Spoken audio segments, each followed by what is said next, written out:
কথায় বলে সাজলে নারী আর লেপলে বাড়ি, কথাটা কিন্তু একদমই ঠিক।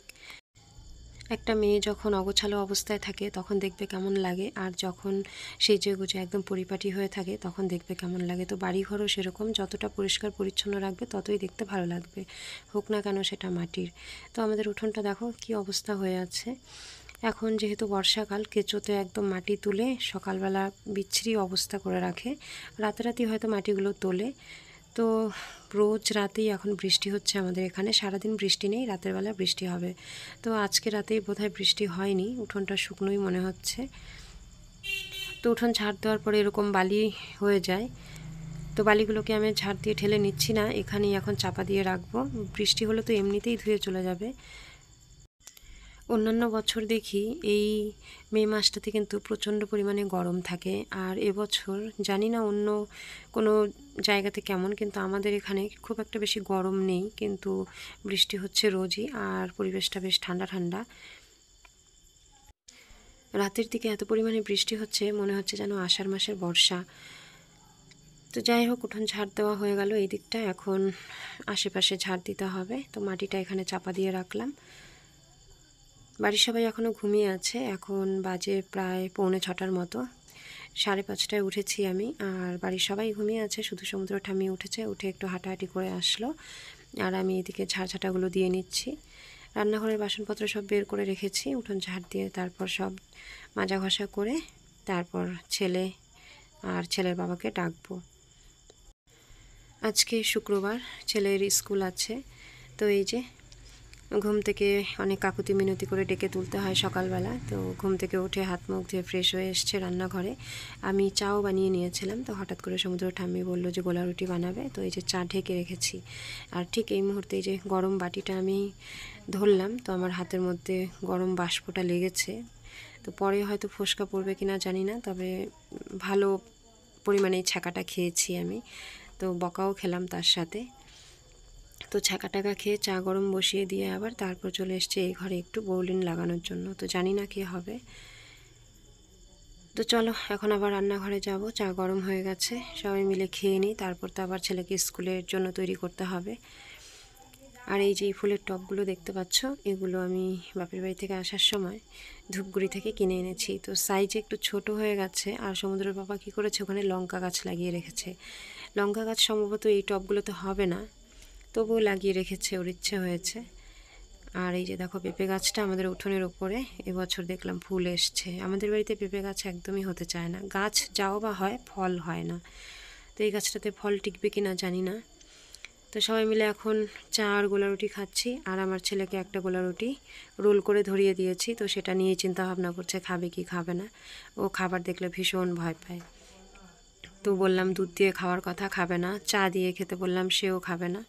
তো শুকনো শুকনো চিবোচ্ছে, দেখি কত দূর খায়। আজকে দিদাকে নিতে আসার কথা, মামা আসবে, মামাতো বোন ভাই সবাই আসবে।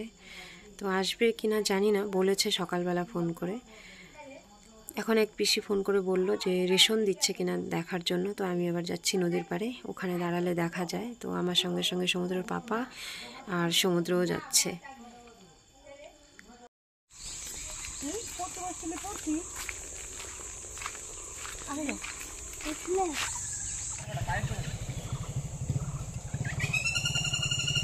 যাস না বাবাই।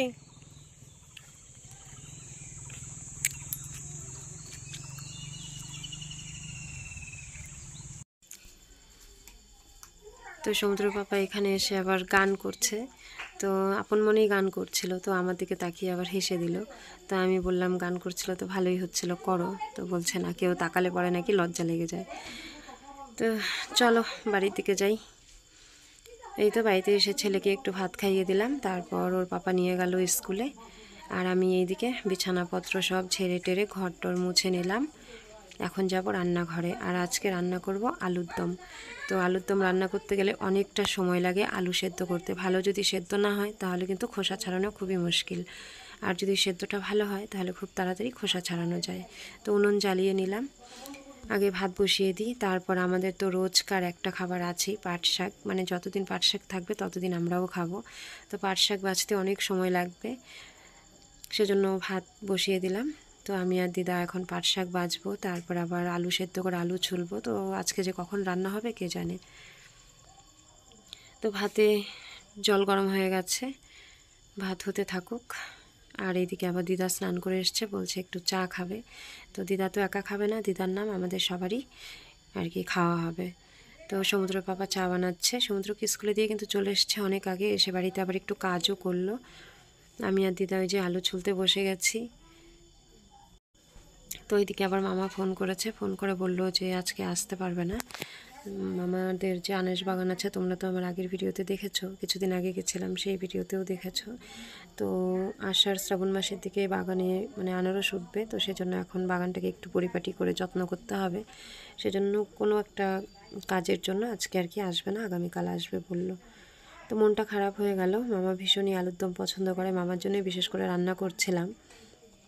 তো যাই হোক, আসলে তো দুদিন থাকবে, তখন আবার রান্না করা যাবে। আমার মনটা এরকম, কেউ যদি আমাকে একবার আশা দেয় যে এই কাজটা করব, তাহলে যদি সেই কাজটা না হয় তাহলে আমার মনটা ভীষণ খারাপ হয়ে যায়। যেহেতু সকালবেলা বলেছে আসবে, তো যখন না করলো তখন ভীষণই খারাপ লাগছিল, মনে হচ্ছিল যেন আজকে আসলেই ভালো হতো।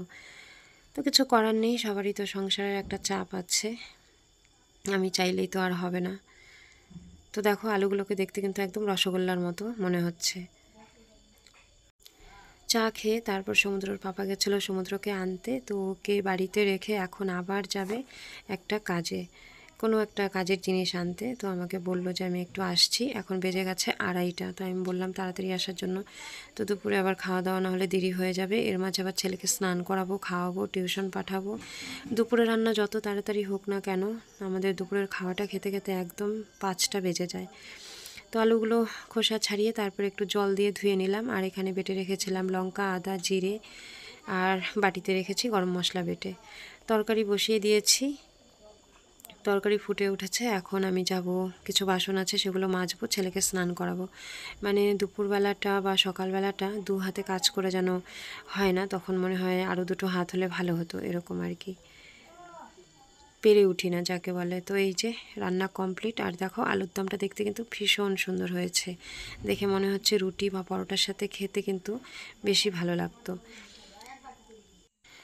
নিজে রান্না করে নিজেই ভাবছি যে আজকে অনেক সুন্দর হয়েছে দেখতে তরকারিটা, আর কালারটাও সুন্দর হয়েছে। কাঁচা লঙ্কা বেটে করেছি, কিন্তু কোনো রকম গুঁড়ো মশলা ব্যবহার করিনি, তারপরেও কিন্তু দেখতে ভালো লাগছে, খেতেও ভীষণই ভালো হয়েছিল। তো এখন এই যে সন্ধ্যের আগ মুহূর্ত, ছেলে টিউশন থেকে বাড়ি আসলো, আর এসে বলছে ওর ব্যাগ ছিঁড়ে গেছে। কেন? কলা তো সকালেই এনেছে। জানতামই তো না কলা এনেছে। রাখো, ব্যাগ রাখো। দেখো আমার ব্যাগটা ছিঁড়ে গেছে। দেখি, এই ছিঁড়বে, আরো ছিঁড়বে। এটা ছিঁড়ে নি তো, সেলাই খুলে গেছে, সেলাই করতে হবে।